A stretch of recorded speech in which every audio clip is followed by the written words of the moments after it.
Oi, este é o Conexão. O suicídio é um assunto que sempre chama a atenção. Uma pesquisa feita pela Associação Nacional dos Dirigentes das Instituições Federais de Ensino Superior, a ANDIFES, mostrou que 80% dos alunos já tiveram problemas como ansiedade e desânimo, e 4% deles relataram pensamentos suicidas. Segundo o Ministério da Saúde, 32 brasileiros suicidam por dia e a OMS diz que 9 em cada 10 casos poderiam ser prevenidos. Nós vamos conversar sobre a prevenção ao suicídio nas universidades brasileiras e hoje a gente conta com a ajuda da professora do Instituto de Psicologia da UERJ, Laura Quadros, com a representante do Centro de Valorização da Vida, Patrícia Fanteza, e com o psicólogo Flávio Barros. Gente, eu quero muito agradecer a participação de vocês aqui com a gente. Essa sugestão de pauta também veio do programa Geração. Os nossos estudantes que participaram desse ano trouxeram esse aspecto e trouxeram esse assunto para ser debatido aqui no Conexão. A gente agradece novamente aos alunos que participaram do Geração. É um assunto muito delicado, né? A gente estava conversando aqui fora do ar, que é um assunto que a gente provavelmente, com certeza, não vamos conseguir terminar, né, totalmente aqui nesses 25 minutos, mas acho que é super importante a gente discutir. Eu queria começar, Laura, falando com você sobre essa questão que os próprios alunos relatam. Esse desânimo, essa pressão e essa ansiedade são sinais do nosso tempo ou talvez hoje a gente fale sobre esses problemas? Olha, eu acho que essas questões hoje, né, eu vejo 3 fatores interligados, pelo menos pensando na universidade, né? A relação nossa com o tempo, que hoje é tudo num certo imediatismo, esses fatores estão todos interligados, né? Esse imediatismo, acho que leva a uma certa fluidez nas relações, porque você está aqui já pensando o que vai acontecer lá, então acho que a dificuldade de se viver hoje o tempo presente se faz muito forte, principalmente nos espaços em que está se produzindo conhecimento, onde isso a informação é um poder, é um valor, né? E isso se faz com muita rapidez, né? Então acho que isso gera um estado de atenção permanente, que causa um certo cansaço também permanente. E acho que o terceiro aspecto, que também está interligado a esse, acho que a falta de estabilidade hoje, né, nas instituições, na vida, né? Eu acho que hoje tudo está muito rápido e tudo muito sem uma perspectiva permanente de futuro, né? Então tudo pode mudar a qualquer momento, o tempo todo, realmente, né? E acho que isso causa uma angústia frequente, né? E às vezes essa sensação de que para que eu estou fazendo tudo isso? Será que isso vai de fato, né, me dar o que eu preciso? Então, quando você não faz contato com onde você está, o que você está sentindo, o que você está fazendo, quais são as suas possibilidades, quais são os seus projetos, né? Quando você é engolido por tantas informações ou tantas demandas externas, eu acho que isso gera esse estado, principalmente entre os universitários. E Flávio, às vezes a gente que é um pouco mais velho pode ter uma tendência a diminuir, né? Até quando os estudantes estavam contando os problemas para a gente poder aprovar essa pauta, teve essa questão dentro de mim, eu pensando assim, caramba, mas será que eles vão então aguentar a pressão do mercado de trabalho? Porque o mercado de trabalho é 3 vezes pior. Será que dentro da gente, as nossas gerações que são um pouco mais velhas, a gente pode ter uma tendência a diminuir o sofrimento desse universitário? Sim, é muito natural que isso aconteça. Geralmente, quando eles vão verbalizar o que eles estão sentindo, o que eles pensam com relação às vivências que eles vão tendo dentro desses contextos, a gente geralmente vai fazer a leitura deles a partir de nós. Só que a nossa geração foi uma geração que teve uma vivência, que teve experiências que eram daquele momento, daquela década. Eles estão em um outro momento de mundo, onde as informações, os atravessamentos, a dinâmica de vivência e experiência com tudo que está acontecendo, precisam administrar diversas realidades que, de repente, nós, numa outra geração, não precisávamos. Hoje eles têm acesso muito rápido a tudo, ao mesmo tempo têm que dar conta de tudo, sentem tudo e não sabem dar conta de tudo isso que está acontecendo aqui. E a gente quer avaliá-los a partir de nós, só que sem entender que aquela pessoa que a gente está avaliando é um ser que está em um tempo diferente do meu. Então, isso acaba sendo muito desvalidante na hora que eles vão expressar as vivências, né, subjetivas que eles têm. E essa é uma coisa que todos nós temos que prestar atenção, né? Porque é uma tendência mesmo, tipo, natural de você pensar, ai, nossa, então esse menino não vai aguentar nada, né? E Patrícia, aumentou, por exemplo, o número de universidades que pedem apoio ou então palestras para que vocês falem especificamente com universitários lá no CVV? Sim, a procura, né, por voluntários que possam conversar um pouco a respeito do trabalho, falar sobre a importância dessa escuta, né, dessa escuta neutra, dessa escuta atenciosa e acolhedora, que é a função do trabalho do CVV, né, proporcionar esse ambiente onde você tenha algo um pouco reduzido em termos de julgamento, em termos de emitir uma opinião, pura e simplesmente proporcionar uma escuta. E a gente percebe que as pessoas cada vez mais sentem essa necessidade, né, desses de espaços, falar, de né? ter um espaço para falar. A gente está até mostrando o site do CVV e, assim, esse número, ele recebe um número, esse telefone, né, recebe um número de ligações muito alto, né, no Brasil de forma geral, né. O trabalho de vocês é contar mesmo com voluntários para atender essas pessoas, né? Sim, a essência do trabalho do CVV é voluntariado, né, então são voluntários que passam por treinamento para aprenderem justamente a encontrar esse ponto dessa escuta neutra, dessa escuta presente, atenciosa, mas dentro dessa área mesmo mais neutra, onde a pessoa possa se colocar dentro daquilo que é importante para ela. Então, a gente percebe que isso é uma coisa que faz parte, claro, né, do ser humano. Todos nós precisamos desses espaços de acolhimento. E essa é a função do trabalho do CVV, permitir esse espaço para que a pessoa possa falar sobre aquilo que ela quiser. E esse assunto, gente, está tão em alta entre os universitários que a USP do campus de Piracicaba fez uma campanha em 2017. Campanha bem recente, né? Vamos ver o resultado de um vídeo produzido pelo Paulo Celestino e a Ana Peta com o apoio do grupo de teatro da USP. Sou Fernanda, tenho 19 anos. Eu fiquei muito feliz quando passei no vestibular. Eu fui com tudo. Eu sempre dei o máximo de mim, mas nunca era suficiente. Na faculdade, não tinha tempo pra nada, nem pra mim mesma. Todos exigiam muito de mim, até eu. A cada erro, eu perdi um pouco da minha motivação. Quando eu comentava com os meus amigos, eles diziam: isso é normal. Procurei a ajuda da faculdade, mas também não consegui. Eu estava sozinha. Passei a ter sono o dia inteiro e me chamavam de preguiçosa. Era depressão. Mas minha família disse que era frescura. Eu não aguentava mais, eu queria sumir. Uma vez eu tentei sumir. Disseram que era só pra chamar atenção. E agora? Será que chamei sua atenção? A cada 45 minutos, um brasileiro comete suicídio. E muitos são estudantes universitários. 90% dos casos poderiam ser evitados. Quem quer chamar sua atenção merece sua atenção. Eu achei super importante essa última frase, né? E eu queria até ver com você, Laura, assim, como que é a universidade? Lógico, lá na UERJ a gente sabe que já tem um projeto, né, um coletivo que cuida disso, mas de uma maneira geral, a academia ela está preocupada com essa questão da saúde mental dos universitários? Como você percebe? Olha, eu acho que isso vem acontecendo recentemente, até porque essa questão se impôs sobre nós, né? Eu acho que são fatos que estão acontecendo em todo o país, né? E acho que isso tem aberto sensibilidade em várias instâncias dentro da universidade.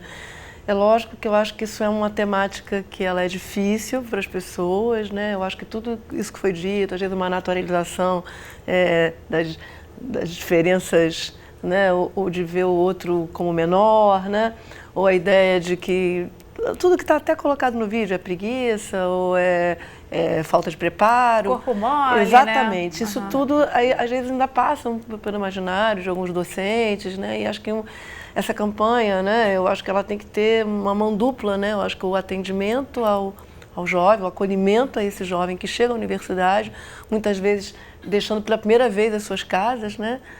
Vem para o Rio de Janeiro, vindo do interior.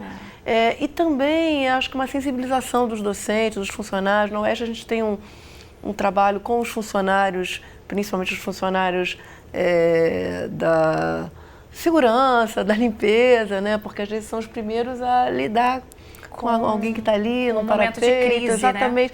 Né? Ou de observar alguém mais isolado, num corredor, né? A arquitetura da UERJ ela é peculiar, né? Então tem vários nichos aí mais isolados, então nós temos esse treinamento, nós temos um centro específico para os estudantes, temos inclusive uma sala de CVV também, né?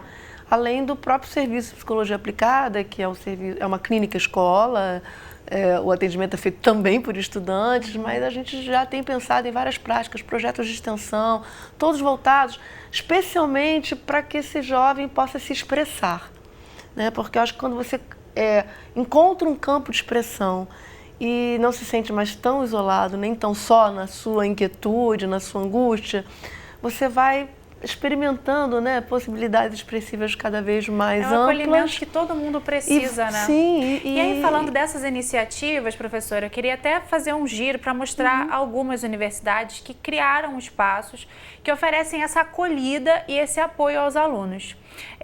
Depois de registrar suicídios entre os alunos mesmo, a USP criou o Escritório da Saúde Mental. A página já, assim que você abre, olha, a página já informa o telefone 188 do CVV, que é para emergência, que é o do Centro de Valorização da Vida. Tem também uma lista dos profissionais que oferecem ali um apoio. Então, ali esse escritório foi montado depois de casos de suicídio na universidade. Aí, quando a gente pensa lá na Unifesp, a Unifesp tem um núcleo também, que chama NAI, é o Núcleo de Apoio ao Estudante. Também traz informações sobre endereços que devem ser procurados, profissionais disponíveis e informações, inclusive, também para marcar consultas. Então, o aluno entra ali no site e consegue saber para onde ele deve procurar, né? E para terminar, eu queria citar também a UERJ, que criou o programa UERJ pela Vida, que é uma página também na internet super bonitinha, bem transada mesmo, que é voltada para disseminar informação sobre esse assunto. E além desse tipo de informação, também informação de cursos que podem ser feitos para formar voluntários, informações sobre os serviços que são prestados. Então, de alguma forma, as universidades, né, Flávio, a gente vê que elas estão respondendo, né? Mas eu fico pensando que deve ser muito difícil ajudar os universitários que veem uma situação de suicídio. A gente tem um caso até que ocorreu em no campus da UNB, tem pouco tempo, na Universidade de Brasília. E aí, nesse caso, né, como é que você repara o emocional desses estudantes que conviveram com aquela situação? Assim, isso também é importante de ser dito, né? Exatamente, eu acho que quando se vivencia e participa de cenas, de momentos como esses, isso deixa uma ferida muito grande naquele contexto, naquela estrutura, que a gente acha que aconteceu, amanhã eles vão esquecer e está tudo certo. Não, fica algumas rupturas ali que precisam ser saradas, que precisam ser vistas. Então, acredito que proporcionar a esse grupo, quanto mais perto desse ocorrido, espaço para que eles possam expressar o que eles estão sentindo em relação ao que aconteceu, para que eles coloquem os seus afetos, os seus sentimentos, para que eles falem dos seus desconfortos com o ocorrido, ou o que eles pensam a respeito, é uma forma também de ajudar a sarar essas feridas, essas rupturas que vão ficando, para que não se desencadeiem outros casos. Porque existem alguns estudos que dizem que pessoas próximas a pessoas que cometem suicídio tendem também a cometer. Então é importante com que a gente fale disso, que a gente exponha o que a gente está sentindo, para evitar de que outros casos se repitam a partir do desconforto de ter vivenciado ou acompanhado ou ter ouvido falar sobre um caso como esse. E Patrícia, no ano passado, vocês até trouxeram esse caso, né? Houve uma série que fez muito sucesso em muitos países, que foi o 13 Reasons Why, né? E aí essa série trouxe detalhes bem específicos e bem claros do momento mesmo do suicídio. A OMS recomenda que a divulgação sobre esse assunto seja bastante cuidadosa, né? Existem várias recomendações da Organização Mundial da Saúde sobre como se falar a respeito do suicídio. É importante que se fale, é importante que se tire o tabu, né, relativo ao assunto. A gente está até vendo um dos trailers da série que conta a história, desculpa, Patrícia, até para quem não conhece, conta a história de uma menina que sofreu bullying e sofreu muito na escola dela, é como se fosse o ensino médio, né? E aí ela acaba cometendo suicídio e a série tenta explicar os motivos que a levaram a fazer isso. Pode continuar, Patrícia. Dentre essas recomendações, eles são muito claros em se precisando falar, noticiar algum caso, evitar expor os meios, não romantizar, né? Não ter sensacionalismo. Enfim, existem várias recomendações para que você realmente possa fazer um serviço de utilidade pública, digamos assim, até oferecendo pontos de ajuda, né? Mostrando muitas vezes que aquela pessoa poderia estar num momento realmente de estar precisando de uma ajuda e não tornando isso algo sensacionalista, né? Então, existem algumas recomendações para profissionais da saúde, recomendações para os meios de comunicação. Nós da imprensa, sim, para a claro. imprensa, e isso se encontra facilmente na internet, mas às vezes a gente vê que isso não é seguido, né? Não tornar explícito o meio. Então, houve até uma grande polêmica em relação a algumas questões da própria série, que, por um lado, trouxe a possibilidade também de se conversar, de se tirar esse tabu, de fazer com que as famílias falassem mais a respeito disso. Porque a série tem as cenas bem claras da forma como a menina fez, né? Então, isso não é aconselhável mesmo, né? Segundo a Organização Mundial da Saúde, isso pode funcionar como gatilho, né? Eu não vou fazer nenhum tipo de julgamento sobre ser bom ou ser ruim, né? Houve um lado que foi a possibilidade de se conversar a respeito do assunto, de fazer de conta, parar de fazer de conta que esse assunto não existe, né? Mas a gente sabe que é importante que se respeite, sim, em se precisando noticiar as recomendações da Organização Mundial da Saúde. E, Laura, a gente está falando assim, quando a gente diz, né, a OMS diz que 9 de cada 10 casos poderiam ser evitados, acho que também é preciso levar em consideração que existem casos de problemas mentais graves também, né? Que não são apenas pessoas que estão lidando com problemas sociais, né? Eu acho que isso é questionado por alguns profissionais, essa ideia de que poderiam ser evitados, mas de qualquer forma eu acho que o preconceito que se tem, né, para se falar do seu sofrimento, das suas angústias, né, ainda se tem esse preconceito, muitas vezes isola a pessoa, né, em possibilidades em que ela poderia estar se expressando e, primeiro, vendo que aquilo não é só exclusivamente dela, né, que o sofrimento ele é da condição humana, né, e, segundo, que ao compartilhar, né, ela pode retirar um pouco aquele peso, não é resolutivo, né? Às vezes a pessoa está passando por um problema, um enfrentamento difícil, mas ela, ao compartilhar, ela torna aquilo um pouco mais leve, né? Então, acho que não ter esse constrangimento, né? E acho que essa temática dentro da universidade é importante, porque muitas vezes a universidade trabalha muito com essa ideia da informação, da competência, né? E a pessoa não para poder expressar, né, parte do seu sofrimento enfrentado ali. Então, eu acho que essa é uma questão importante, você criar espaço. E interessante, Karen, que alguns alunos também, eles estão organizando isso, né, espontaneamente. Se organizando ali. Exatamente, em rodas de conversa, em encontros semanais, né, em outras práticas que são também práticas fundamentais, porque a saúde mental é uma noção ampla, né? Então, se você sai dali, vai para uma roda de violão, né, ou para uma... nós temos lá na UERJ um COARTE, né, que tem várias oficinas de arte, por exemplo. Se você vai produzir outras possibilidades para a sua vida, né, você vai amenizando o impacto que todo aquele sofrimento está trazendo para você. Você está falando sobre como os alunos se organizam e falam sobre os assuntos, e a gente vê esse movimento muito forte no YouTube, né, nas redes sociais. Alguns youtubers têm falado sobre saúde mental e universidade. Eu queria até mostrar um trecho agora de um vídeo que foi publicado no canal Muro Pequeno, que é do youtuber Murilo Araújo. Para você entender quem é o Murilo, se você não conhece, ele faz doutorado, ele gravou esse vídeo no último ano de estudo dele, e logo no início ele conta que desde a graduação até o título de doutor, ele ficou na universidade durante 10 anos, ininterruptos. Então ele meio que entende um pouco como que a universidade pode funcionar, né? Vamos ver o relato dele. Infelizmente, nós não damos vale-refeição, mas a gente oferece plano odontológico. Eu acho que a gente teve um probleminha que entrou um áudio junto com o vídeo do Murilo, daqui a pouco a gente vai mostrar novamente, e ele fala sobre, até vou dar um spoilerzinho assim antes, né? Ele fala que é importante colocar todo mundo para conversar. E acho que era isso que eu até queria falar agora na parte final do programa, como que é importante a gente falar do ponto de vista do aluno, mas também falar do ponto de vista do educador, da pessoa que trabalha na universidade, né? E questionar um pouco até como que a universidade funciona, né? E eu acho que é isso que ele traz. Será que a gente consegue já chamar novamente para a gente poder ouvir a opinião do Murilo? Vamos ver agora.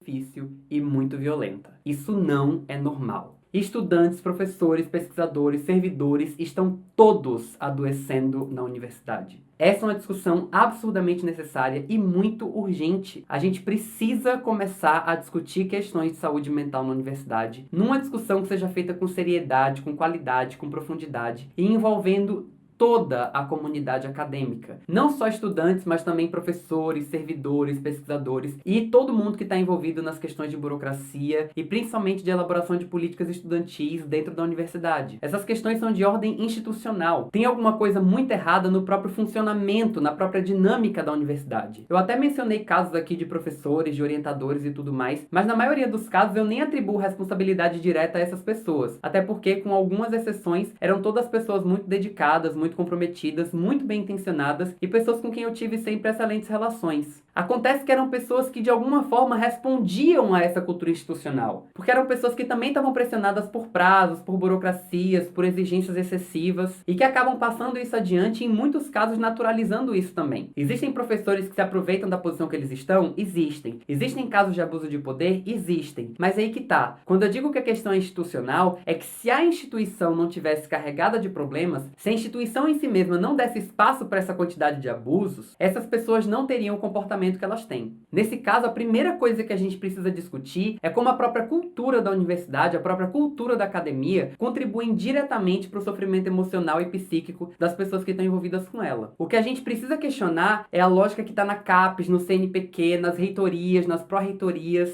é a lógica que está na base dos critérios de avaliação, dos prazos, da exigência enorme por produtividade. É disso que a gente precisa falar, dando foco em todo o prejuízo excessivo que isso causa. O debate que a gente precisa levantar é o debate de que a gente tem plenas condições de produzir conhecimento de qualidade, que a gente tem condição de produzir conhecimento de excelência, sem precisar acabar com a saúde mental das pessoas que estão na universidade brasileira. Preocupação com saúde mental precisa ser uma política estudantil e uma política pública. Porque do jeito que as coisas estão acontecendo, não tá ok, não tá tudo bem e definitivamente não é normal. Não.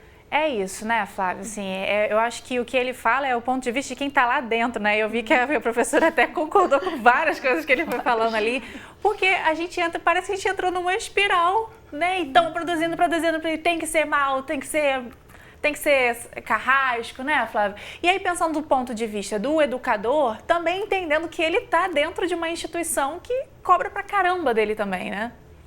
É pensar realmente que, né, que a estrutura vai produzindo, né?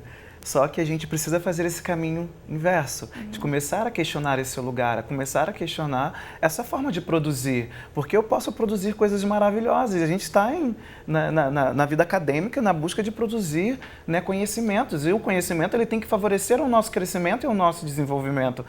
Não nos tornar pessoas doentes, não nos adoecermos. Então, é repensar esse lugar, é repensar como que eu estou me posicionando, de repente, enquanto corpo docente, enquanto corpo discente, que efeito essa estrutura está provocando sobre mim e como eu estou reproduzindo isso também. Então, a gente realmente começar a questionar essa estrutura e se repensar também, porque essa mudança parte de nós. Eu tive uma professora que eu achei assim, ela massa, ela assim, é a minha inspiração de vida, né? Que em período de prova ela falava pra gente, o que vocês vão fazer de meia-noite às 6 da manhã? Aí, algumas pessoas ousavam a dizer por já terem ouvido, estudar. E aí ela falava, não, vocês vão dormir, porque vocês precisam dessa homeostase, né? Vocês precisam reformular, o processo mimênico de vocês depende do sono. Claro. Então como que vocês vão pôr isso em cash? Vocês precisam dormir.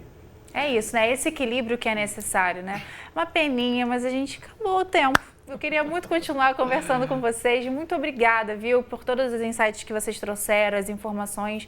Eu acho que é justamente assim, conversando um pouco com responsabilidade, né? Seguindo a OMS, que está mandando bem, a gente consegue falar sobre esse assunto. Quero muito agradecer a participação de vocês aqui com a gente. Voltem sempre, viu? A você de casa, eu também quero agradecer pela sua companhia.